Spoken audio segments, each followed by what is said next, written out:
Hey guys, what is going on? This is Wrestlelamia back with another episode. It's time for the first SmackDown of July, and with Money in the Bank fast approaching, there's sure to be some fireworks on today's edition of the Blue Brand. Join us now as Wrestlelamia looks at the second July edition of SmackDown, as well as the wildest wrestling news and rumors you need to know, including the reason for Zelina Vega's return, NXT call-ups on SmackDown, and more. As always, Wrestlelamia won't recap the show, but provide you with the good, the bad, and the downright ugly. The good. Zelina Vega is back. The WWE did good tonight with the surprise return of Zelina Vega. Despite rumors that Vega was seen at the WWE Performance Center, the company kept the lid on Vega's return, making her appearance all the better. While it's surprising the WWE didn't have her return when fans will be present, the WWE likely has a number of surprises for the first SmackDown with fans present and wanted to save some surprises for leading into the show. Fans love surprise returns, and the WWE added to Zelina's notoriety by having authority figure Sonya Deville place Vega into the Women's Money in the Bank match without qualifying. While Wrestlelamia isn't a fan of the WWE's inconsistencies in who gets an appearance in the Money in the Bank match and who qualifies, Deville throwing Vega right into the match was a good way to get heel heat on both Deville and Vega. While Wrestlelamia is excited to see Vega back, we hope the WWE lets her do what she does best, managing wrestlers. While Vega is a decent in-ring performer, it's not her strong suit. Pat McAfee is a wild man. Pat McAfee may be many things, but one thing he'll never be accused of is being calm behind the announcer's table. McAfee is the type of color commentator every promotion needs, a wild man who is enthusiastic about the product without being obnoxious. The former NFL player may be a heel commentator, but he knows how to do his job without being obnoxious. How wild was McAfee on SmackDown? The man was sitting on Michael Cole at one point. Is Baron Corbin turning face?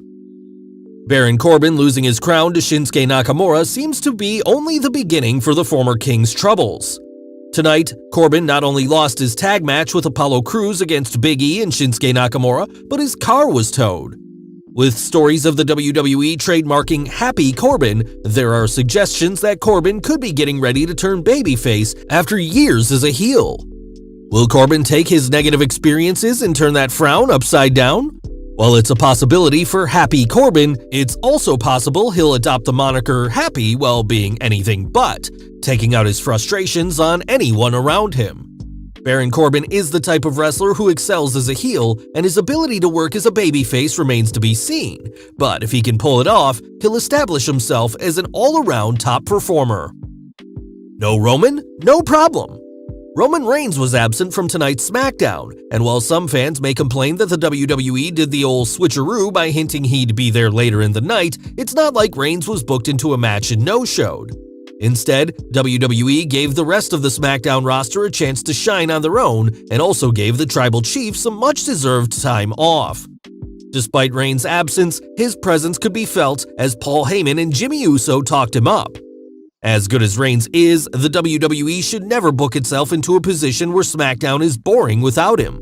That's just asking for trouble, considering the possibility of illness or some other unexpected event that sidelines him. Did you miss Roman on SmackDown? Let us know in the comments below. Edge. You think you know me? Edge made his spectacular return to WWE last week by laying out Universal Champion Roman Reigns at the end of SmackDown, and WWE wisely followed up with Edge cutting a promo on where he's been and what's next for him. Edge made no excuses for his WrestleMania loss to Roman, helping to re-establish himself as a babyface. Edge's powerful promo made it clear he knows he can beat Roman, and he likely made fans believe that the rated R superstar is finally going to realize his comeback dream of winning a world championship.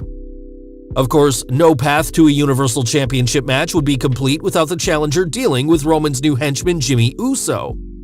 Edge's brutal attack on Uso was a reminder that all bets are off when Edge gets Reigns into the ring, and no matter how repetitive the angle of one of the Usos doing Roman's dirty work has become, tonight's segment was solid. Despite the brilliant build-up for Edge's rematch with the Universal Champion, Reigns' strong booking suggests Edge won't be getting the Duke at Money in the Bank, and the WWE has already begun planting the seeds for Seth Rollins battling Edge in the near future, with the catalyst likely being Seth's jealousy at Edge getting another World Championship shot.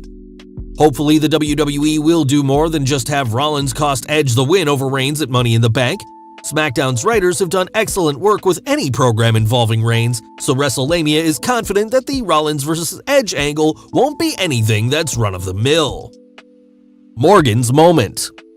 Is Liv Morgan finally getting a push? The former Riot Squad member has been picking up some wins over the last few weeks, albeit against Carmella, and tonight's segment between Morgan and Zelina Vega suggests Liv is going to find a way to earn a spot in the women's ladder match. With SmackDown lacking in singles competitors, Morgan could not only step up as a contender for Money in the Bank, but even as a frontrunner. Her ring skills have slowly improved, although Wrestlelamia knows she has more work to do, and the WWE may be willing to finally give her a shot as more than a mid-carder. Adding mileage to Bayley vs. Belair. While Wrestlelamia felt that the Bayley vs. Bianca Belair program was finished after Belair's triumph at Hell in a Cell, the WWE has found a credible way of continuing their feud at Money in the Bank. The idea of Belair coming up with a match to silence Bayley once and for all is brilliant, and the I Quit match between the two should be solid. While Wrestlelamia thinks feuds shouldn't continue after a Hell in a Cell match, we'll make an exception for this one, as the SmackDown Women's Champion and Bayley should have another magnificent match, and the intensity of the bout will have fans wondering if that night's Money in the Bank winner will take advantage of a beat-up champion. The bad.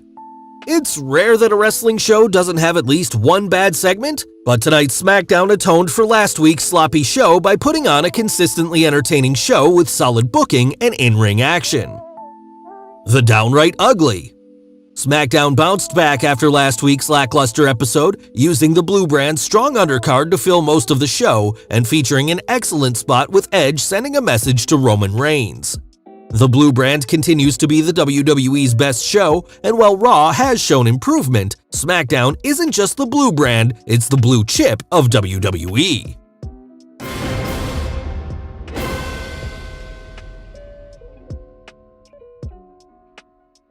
News. Why Zelina Vega returned. Wrestling fans were surprised to see Zelina Vega return to the WWE, particularly since she was released following her decision not to comply with the WWE's policy of superstars turning over potentially lucrative side hustles like Cameo over to WWE for monetization. Once again, the WWE has shown that there are no such things as burnt bridges, and Vega is back and already involved in the women's Money in the Bank match. In fact, Vega tweeted after the show, "What to take from tonight? I'm back. I'm going to win the Money in the Bank ladder match, and I will win. Period. Everything else is irrelevant." The question fans are asking is why Vega has returned to WWE after tweeting she feels wrestling needs a union and following her meeting with the president of the Screen Actors Guild. While nothing seems to have come out of this meeting, it was clear Vega was passionate about wrestlers' rights, at least then. However, why is she back? Here's what PW Insider's Mike Johnson is reporting. We're told that even after Vega was released, there were segments of the company who felt she should have been retained and not released.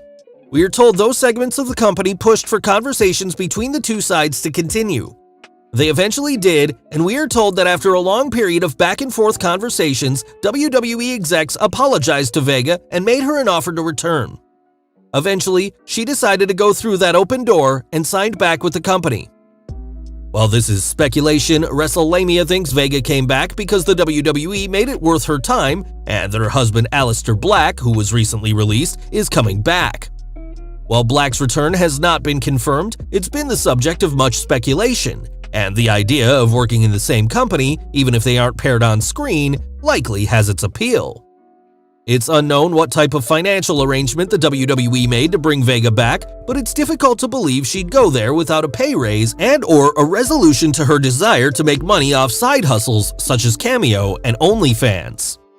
For the WWE, bringing Vega back has a number of benefits. One is that it keeps her from reuniting with Andrade in AEW, a reunion that could have helped him get over faster in AEW.